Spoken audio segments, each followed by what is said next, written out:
Aux premières heures de service de la journée du lundi 17 octobre 2022, le personnel soignant comme le malade de l'hôpital provincial des références de Kinkanda sont surpris de la visite du gouverneur Dr Guy Bandung-Ndungidi. Accompagné de la ministre provinciale à la justice et du commissaire provincial à la santé, le gouverneur de province reçoit les rapports médicaux du médecin-chef du département chirurgie au sujet des prisonniers blessés lors de l'évasion des détenus de la prison centrale Kamolaï Matadi. Au terme des explications fournies par le docteur Mungulungo, l'autorité provinciale s'est réjouie de l'évolution de la situation sanitaire des victimes Landou Keto et Mbetolo Mutombo. Premièrement, c'est notre responsabilité. Partout là où il y a une situation périlleuse, où l'un des nôtres est impliqué, notre responsabilité est d'aller vers les personnes qui souffrent.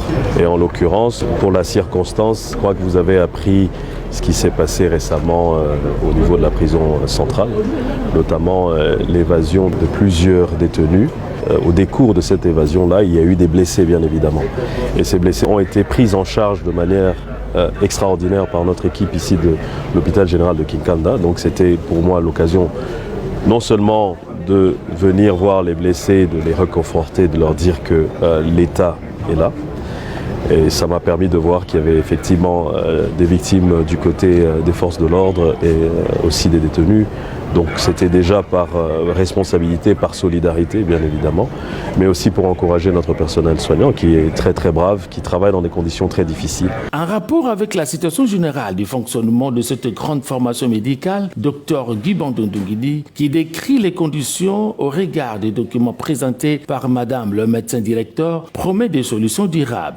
La situation de l'hôpital général de Kinkanda nous préoccupe au plus haut point. Mais bien évidemment, vous savez qu'il y a beaucoup d'urgences au sein de cet hôpital, donc on ne va pas venir faire du saupoudrage. Nous sommes en train d'évaluer ou de rechercher des solutions qui pourraient soulager correctement l'hôpital. Donc nous sommes en discussion. Récemment, j'ai reçu le groupe interbailleurs de la santé avec lesquels nous avons évoqué la situation non seulement de tout l'état sanitaire de la province, mais particulièrement des hôpitaux généraux, en l'occurrence la situation de l'hôpital de Kinkanda. Bien avant cette visite, le numéro 1 du Congo central s'est mis autour d'une même table avec la ministre provinciale de la justice et d'une délégation composée du chef de la division provinciale de la justice, du directeur de la prison centrale de Matadi et leur greffier. Tous sont exhortés à mettre fin au phénomène de l'évasion à répétition au Congo central et améliorer les conditions de vie des prisonniers. Sur un total de 202 détenus évadés, 22 ont été capturés